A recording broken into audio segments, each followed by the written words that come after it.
Welcome back to NE News, the only place where you can get weekly updates on never-ending SMP.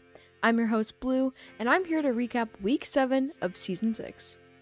This week was very interesting, but at least day 43 was rather normal, with Leland doing more work on building for the sails for their ship, Ice building more of his end project, Fedez terraforming more of the area around their base, and Miles doing lots of organizing.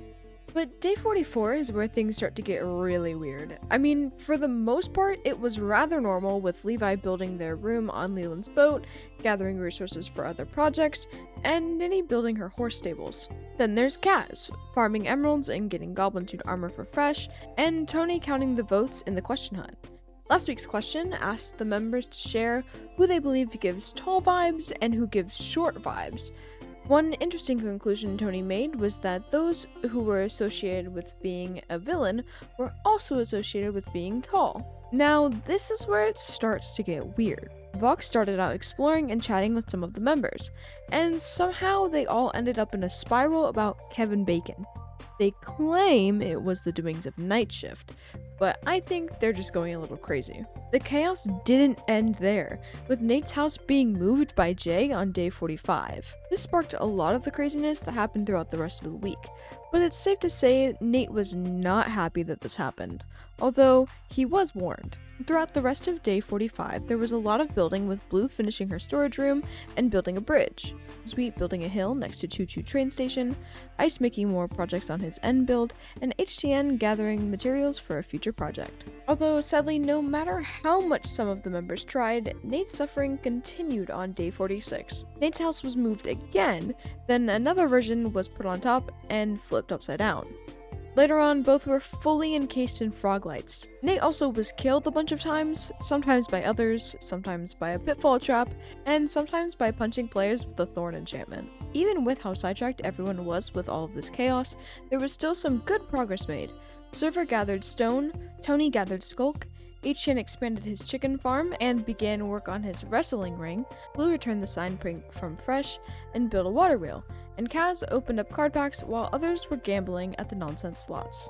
If you want to see just how chaotic this week was, check out this segment, Clip of the Week. Hello everyone, it's your host, Gizmoiko. I have left Bikini Bottom, and I am now at the Griffin House in Quahog.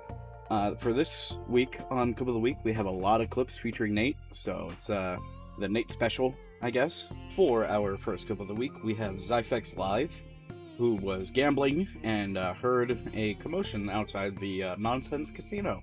Stop, leave me alone. I just want to look at your fucking skin! I just want to live my lo-fi hip-hop life. I don't want anyone near me. Get away from me!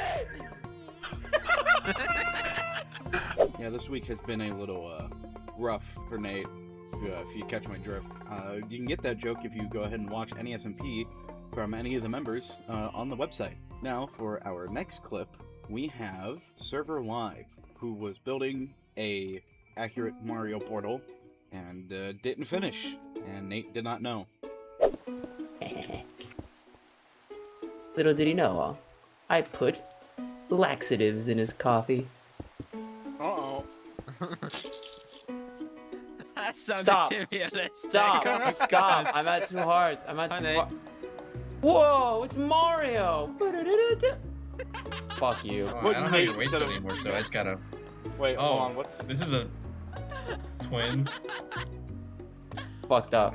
Well, let's hope that Nate recovers here soon. Mentally, I mean. For our final clip, we have Patero Live, of course, with Nate, finding out where his piss is at. Nate, have you found your piss yet? Yeah, it's in fucking Senegal. I'm going through airport customs. What? Huh? I'm getting a visa as we speak. That's how long. I don't have a waist stone. Can I forget I'm batshit poor. Can I have context? What's happening? No, you don't get context. I want context. No, your context is there. My piss was in another castle. Sorry, Mario. Your piss is in another dominion. And that is going to do it for Clip of the Week. I hope you all enjoyed. Stay tuned for next week, where I will be somewhere else, I think. Hopefully back where everyone else is. Back to you, Blue. Yeah, it's definitely been a rough week for Nate.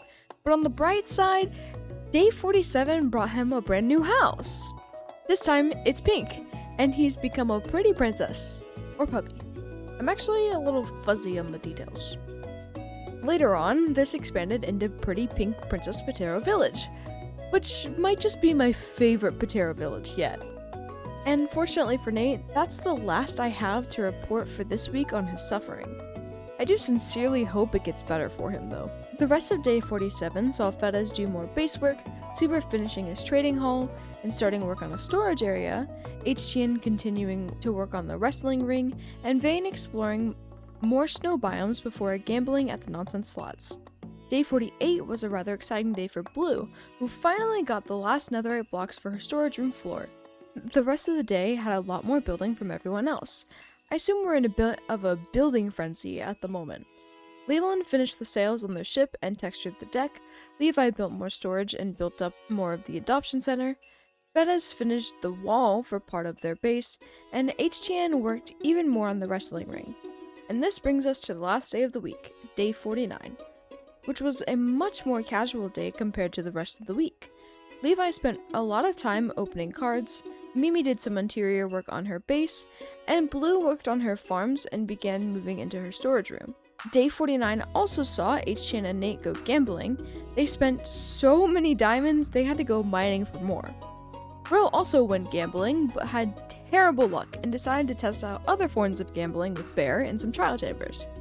Fortunately, they had much better luck as they came out with 2 heavy cores. But I would say that Knock and Sweet were a little bit luckier as they pulled a heavy core on their first vault while exploring a trial chamber. Hopefully the lucky streak continues and spreads throughout the server and all the new members.